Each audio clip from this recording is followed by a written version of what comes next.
ਬਾਈ ਉਹ ਵੀਡੀਓ ਨੂੰ ਲਾਸਟ ਤੱਕ ਦੇਖਿਓ। जिस भाई ਨੂੰ अच्छी लगा वो शेयर कर दियो और जिसनू माड़ी लगा वो भाई रिपोर्ट मार दियो। बाकी कमेंट में जरूर बताइयो भाई बात सही लगी या गलत लगी। अब की बार जो दिवाली गई है, इस दिवाली पर भाई कनाडा की बात है, तो वहां पर कुछ लोगों ने वीडियो पाई भाई हिंदुस्तान वर्सेस खालिस्तान, और इस चीज में मेन टारगेट माना जा संत जरनैल सिंह जी खालसा पिंडरा वाले भाई उन्होंने खालिस्तान मांगा था। ठीक है भाई, उन्होंने कभी भी डिमांड नहीं करी थी इस चीज की। क्यों नहीं करी थी? क्योंकि 1947 में आपको पता है जब पाकिस्तान और इंडिया की वंड हुई थी जब, तो उस टाइम भाई कितनी दुनिया मारी गई थी, अपने वाले कितने मरे थे और वहां वाले कितने मारे गए थे रास्ते में ही, और वैसे भी यहाँ आने के बाद भी, है ना। जो यहाँ रह गए थे उनके गिल क्या कराया गया था, और जो उधर रह गए थे उनसे मुसलमान बना दिया गया था। उन्हें यो चीज रखी थी भाई अगर सरकार देगी तो छोड़ देनी है, अगर सरकार नहीं देंदी तो सहमति में लेवांगे। वो चीज वैसे नहीं लेंदे हैं, धक्काशाही नहीं करते हैं। ठीक है भाई, आप वो वाला माहौल नहीं बनाना चाहते हैं। तो यो सीन था भाई। उस टाइम भी सरकार ने धोखेबाजी करके गोल्डन टेम्पल में टैंक चढ़ाए गए थे। साइड इधरला हरियाणा है, हरियाणा के बहुत लोग भड़क रहे इस बात पर। तो भाई एक बंदे ने थोड़े दिन पहला वीडियो पाई, वो वीडियो चेक करियो। जड़ा इसको हरियाणा में बड़का फूक का दिखा दो एक बार, थारी जे दाढ़ी पैड का थारी पगड़ी में नहीं अगला जो वीडियो में वो बंदा यूं कह रहा भाई मैं सरदारा की दाढ़ी पाड़ दूंगा और उनकी पगड़ियां में आग ला दूंगा। भाई पहली बात तो कोई भी है, मन कोई लेना देना नहीं है उससे, चाहे तो कोई हो, कैडा ही तकड़ा हो तो कैडा ही तड़ा लगे हो। वैसे तो तड़ा लगे ही है तो जिस हिसाब से तेरी बातें लग रही। ठीक है, तो भाई पहली बात तो मैंने यो बता दे, इस चीज का जवाब दे दे। कोई भी देख रहा हो ना, मैं नाम नहीं लेंदा हूं, मैनू ना पता इसका कौन है। भाई एक चीज बता दे भाई, अगर तनु अपने देश से इतना ही प्यार है, तो देश की सेवा करना चाहता तो आर्मी में क्यों नहीं गया? तो कहीं समाज सेवी क्यों नहीं बनया? तो देश छोड़कर क्यों गया? इस चीज का जवाब दे दे। चलो उन्होंने कह रहा तो मैं थम बाहर खड़े होगा, बाहरले देशा में जाकर थम यह चीजा कर रहे भी हिंदुस्तान वर्सेस खालिस्तान, है ना। थम भाई और लोगों के कांटे मरवा रहे बाहर जाने दे। ठीक है, थानू अपना तो है नहीं कोई सिस्टम थारा।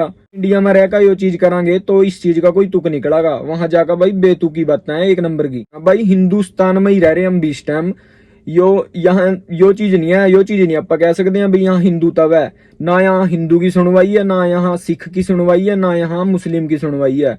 यहाँ सुनवाई है सिर्फ पावर वाले बंदे की। बाकी भाई कुछ लोगों का कहना है भाई यह चीज डिमांडा क्यों कर रही है। डिमांडा भाई कुछ रीजन है डिमांडा करने पीछे। यह डिमांडा तो ही सिख जेनोसाइड हुई थी 1984 में। 1984 में सिख जेनोसाइड हुई थी जब कितने सिख मारे गए थे। थम बोल सका भाई, थम खुद अंदाजा लगा लियो, अगर थारे घर में कोई एक मेंबर चले जा तो थारे पर क्या बीतेगी। और मैं अगर किसी की फैमिली में 6 बंदे हैं, किसी की फैमिली में 4 बंदे हैं, सारे शरेआम उनके सामने आग लगा फूक दिए गए थे दिल्ली में। उस चीज का अब तक कोई सोल्यूशन नहीं काटा गया, उस पर कोई कार्रवाई नहीं करेगी। वो फाइलां भाई जाले लग गए उन फाइलों में।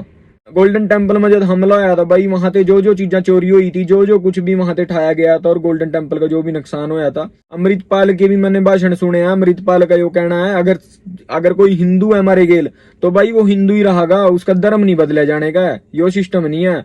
अगर भाई मैं खालिस्तान की डिमांड कर रहे तो हम सारे जने मिलकर हम इसी देश में अपनी राज की बात कर रहे हैं। एक राज की बात चल रही है, वो भी हमारा राज होना चाहिए इस देश में। ठीक है, तो राज भाई हम क्यों नहीं बनाना चाह रहे खुद? अगर हम मिलकर इस देश में ही राज बना ले अपना, तो अलग देश की जरूरत ही नहीं है। अगर भाईचारा रहेगा तो ही राज होगा, अगर भाईचारा टूटेगा तो किसी का कोई राज नहीं होनेगा, चाहे उसमें हिंदू हो चाहे उसमें सिख हो। अगर सिख हिंदू ते टूटेगा तो भी कोई राज नहीं, अगर हिंदू सिख ते टूटेगा तो भी कोई राज नहीं है।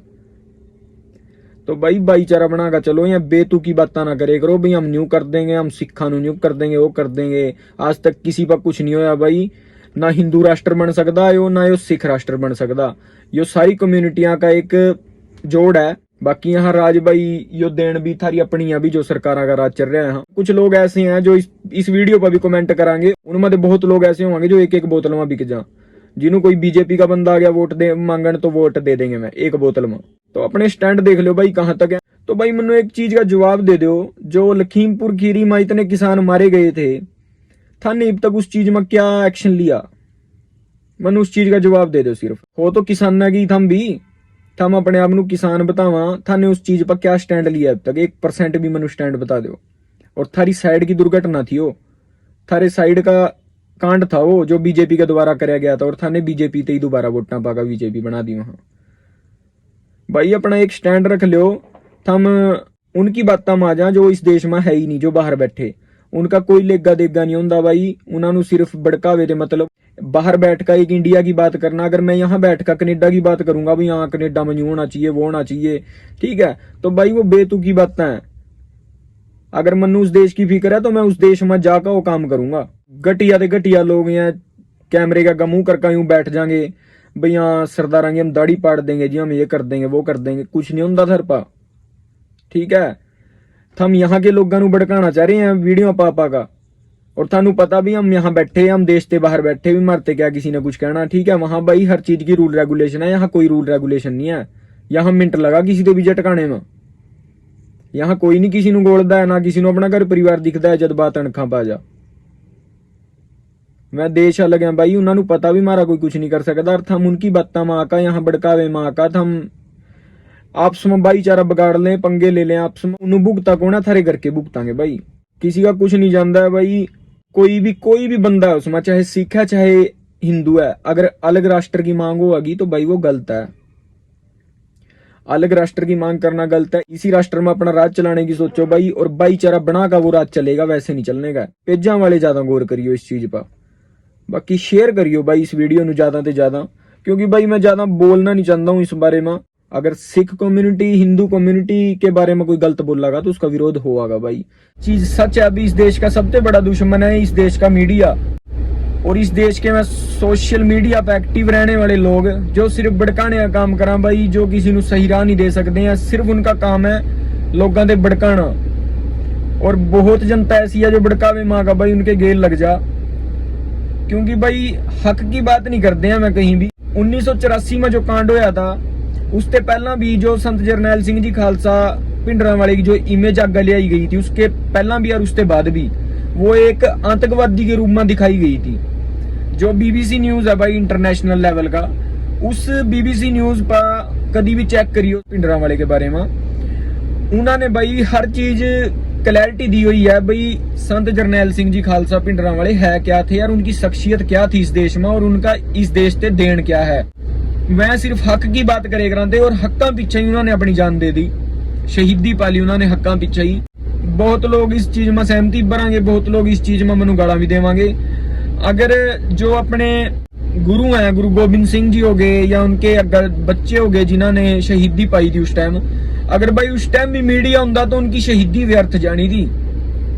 अगर उस टाइम भी मीडिया होंदा, मीडिया उस चीज ਨੂੰ इस तरह से पेश करता, क्योंकि मीडिया ने भाई मुगलों में बिक जाना था, जिस तरह बिक रहा ईब आज के टाइम में या सरकार मुगल है, उस टाइम में भाई मैं मुगल होए करा, उस टाइम मीडिया नहीं था। बस मेन बात भाई मीडिया होए करा, जो मीडिया दिखावागा तो हम वो चीज देखा, तो हम उस चीज की गहराई में नहीं जानते हैं भाई वो चीज है क्या असली। अरे क्यों भाई कह रहा हूँ हरियाणा ने, मैं भी हरियाणा का ही हूँ भाई, हरियाणा ने का पहला भी समर्थन कर देगा, देख लिया सिखा देगा, उन्होंने पता चल गया। ये शायद 26 जनवरी की बात कर रहा है जब लाल किले निशान साहिब लहराया था ना, जद की बात कर रहा है वो भाई। एक और चीज बता दूं, आंदोलन पता किस चीज पीछे टिक गया, सिर्फ इस चीज पीछे टिक गया क्योंकि भाई बाहर से फंडिंग बहुत आई थी। तो हम इस चीज में यो चीज ना सोचियो, ना पंजाब वाले यो चीज कह सकते, ना हरियाणा वाले यो चीज कह सकते भी मारे दम पर टिक गया।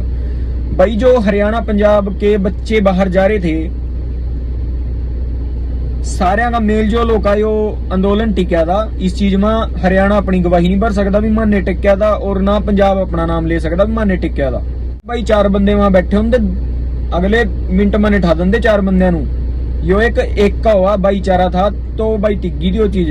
अरे तुम वही भाईचारा तोड़ने की बातें कर रहे हो, तो भाई यो सरकार ना तो हिंदू की ना सिख की, बस एक चीज यो चीज याद रख लियो।